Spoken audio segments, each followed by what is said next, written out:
Hello friends, Renault duster के fans के लिए एक बड़ी खबर आई है। रेनॉल्ट ने ऑफिशियली कंफर्म कर दिया है कि डस्टर में जल्दी ही और अफोर्डेबल ऑटोमेटिक वेरिएंट्स लॉन्च किए जाएंगे। मतलब जो कस्टमर्स अब तक 1.3 लीटर टर्बो पेट्रोल डीसीटी की वजह से ऑटोमेटिक डस्टर नहीं खरीद पा रहे थे, उनके लिए नए ऑप्शंस आने वाले हैं। लेकिन सवाल ये है, क्या ये कस्टमर्स डिमांड को एड्रेस करने की स्ट्रेटजी है या फिर रेनॉल्ट पैनिक मोड में आ गया है, क्योंकि डस्टर की सेल्स एक्सपेक्टेशन से काफी नीचे चली गई है। आज इसी बात को डिटेल में समझेंगे। सबसे पहले फैक्ट्स चेक करते हैं। अभी डस्टर में ऑटोमेटिक गियरबॉक्स सिर्फ 1.3 लीटर टर्बो पेट्रोल इंजन के साथ मिलता है। ये 6 स्पीड डीसीटी ट्रांसमिशन के साथ आता है और इसकी प्राइसिंग रफली 14.5 लाख से शुरू होकर 18.5 लाख तक जाती है। रेनॉल्ट इंडिया के सीईओ स्टेफन ने कंफर्म किया है कि कंपनी को कस्टमर से फीडबैक मिल रहा है कि मैनुअल 1 लीटर टर्बो और ऑटोमेटिक 1.3 टर्बो के बीच में एक बड़ा गैप है। इसी गैप को फिल करने के लिए कंपनी अब सस्ते ऑटोमेटिक वेरिएंट्स लाने की प्लानिंग कर रही है। अब सवाल है कि ऑटोमेटिक वेरिएंट 1.0 लीटर टर्बो के साथ आएगा या फिर 1.3 टर्बो का कोई चीपर डीसीटी वर्जन लॉन्च होगा। अब तक रेनॉल्ट ने इसका जवाब नहीं दिया है, लेकिन मुझे लगता है कि ये डिसीजन लॉन्च के वक्त ही लेना चाहिए था और यही डस्टर की सबसे बड़ी प्रॉब्लम रही है। देखिए, डस्टर खराब प्रोडक्ट नहीं है। एक्चुअली 2026 डस्टर एक जेन्युइनली अच्छा क्रॉसओवर है। इसकी स्टाइलिंग अट्रैक्टिव है, इंटीरियर्स पहले से काफी बेटर हैं, 1.3 टर्बो इंजन स्ट्रॉन्ग परफॉर्मेंस देता है और ड्राइविंग एंथुजियास्ट को ये गाड़ी पसंद भी आती है। लेकिन अच्छी प्रोडक्ट होना और सक्सेसफुल प्रोडक्ट होना दोनों अलग चीजें हैं। मई 2026 में डस्टर सिर्फ 1267 यूनिट्स बेच पाई और ये प्रोडक्शन इशू भी नहीं था। अप्रैल में रेनॉल्ट ने 2359 यूनिट्स डिस्पैच की थी। मतलब डिमांड ही एक्सपेक्टेड लेवल पर नहीं है और मुझे लगता है कि रेनॉल्ट ने लॉन्च के वक्त कुछ मेजर स्ट्रेटजिक मिस्टेक की। सबसे पहली गलती थी डस्टर ब्रांड पर ओवर कॉन्फिडेंस। ओरिजिनल डस्टर जब लॉन्च हुई थी तब प्रैक्टिकली उसका कोई डायरेक्ट कॉम्पिटिटर नहीं था। आज सिचुएशन कम्प्लीटली डिफरेंट है। मार्केट में क्रेटा है, Seltos, कोसाक, tycoon, grand Vitara, Hyryder है और अब सियरा भी आ गई है। कंपटीशन ब्रूटल है। सिर्फ डस्टर नाम के भरोसे मार्केट जीतना पॉसिबल नहीं था।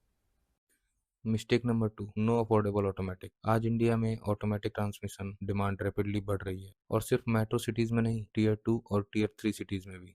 लेकिन रेनॉल्ट ने ऑटोमेटिक को सिर्फ एक्सपेंसिव 1.3 टर्बो के साथ ऑफर किया। कस्टमर्स को चॉइस ही नहीं दी। hyundai, किया, टाटा, वॉक्सवैगन और स्कोडा सबने प्रूव कर दिया है कि स्मॉलर इंजन्स के साथ ऑटोमेटिक वेरिएंट्स काफी अच्छे बिके हैं। तो फिर रेनॉल्ट ने ये सिंपल फॉर्मूला इग्नोर क्यों किया?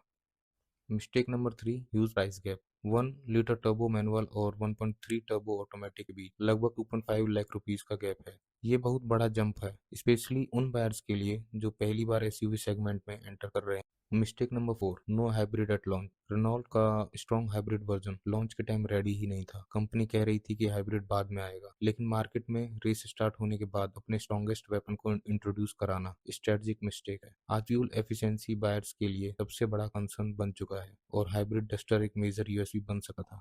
Mistake number 5, no diesel. Original Duster की सक्सेस के 3 पिलर्स थे: SUV advantage, fantastic diesel engine और लेजेंडरी राइड क्वालिटी। 2026 डस्टर में डीजल ही नहीं है और इंडिया के बहुत सारे हाईवे यूजर्स आज भी डीजल प्रेफर करते हैं।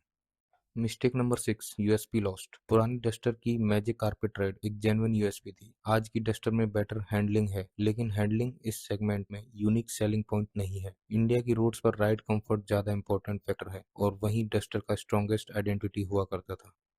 इंटरेस्टिंग बात यह है कि प्रॉब्लम सिर्फ डस्टर की नहीं है। पूरा 15 से 25 lakh SUV segment expected pace पर ग्रो ही नहीं कर रहा है। सियरा अंडर परफॉर्म कर रही है। फेसलिफ्टेड कुसाक मार्केट में इम्पैक्ट क्रिएट नहीं कर पाई। विक्टोरिस डिस्काउंट दे रही है और डस्टर मोमेंटम लूज कर चुकी है। इस सेगमेंट का एक क्लियर विनर नजर आ रहा है, किया सेल्टोस, और उसकी सक्सेस का एक रीजन है ऑप्शंस। कस्टमर को मल्टीपल इंजन चॉइसेस मिलती हैं, मल्टीपल गियरबॉक्स चॉइसेस मिलती हैं और वेरिएंट्स भी वाइड रेंज में अवेलेबल हैं। कस्टमर को फ्रीडम मिलती है। ओपिनियन में डस्टर की प्रॉब्लम प्राइसिंग नहीं है। Actually 150 plus horse power turbo petrol SUV में ये सबसे वैल्यू फॉर मनी ऑफरिंग्स में से एक है। प्रॉब्लम है पोजीशनिंग, प्रॉब्लम है लॉन्च एग्जीक्यूशन, प्रॉब्लम है variant strategy. Affordable automatic variants definitely help करेंगे, लेकिन मुझे लगता है रेनॉल्ट को सिर्फ गियरबॉक्स नहीं, पूरी प्रोडक्ट स्ट्रेटजी रीथिंक करनी होगी। हाइब्रिड को जल्दी लॉन्च करना होगा, वेरिएंट्स लाइनअप को स्ट्रॉन्ग बनाना होगा और डस्टर की असली आइडेंटिटी को वापस स्टैब्लिश करना होगा, वरना जिस गाड़ी ने एक जमाने में सेगमेंट क्रिएट किया था वही गाड़ी आज मार्केट में स्ट्रगल करती नजर आ सकी है। आप क्या सोचते हैं, क्या डस्टर को सिर्फ अफोर्डेबल ऑटोमेटिक वेरिएंट्स बचा सके हैं, या रेनॉल्ट ने लॉन्च के वक्त जो गलतियां की थी उनका डैमेज अब इरिवर्सिबल है? कमेंट सेक्शन में अपनी ओपिनियन जरूर बताएं। तब तक के लिए मिलते हैं नेक्स्ट वीडियो में।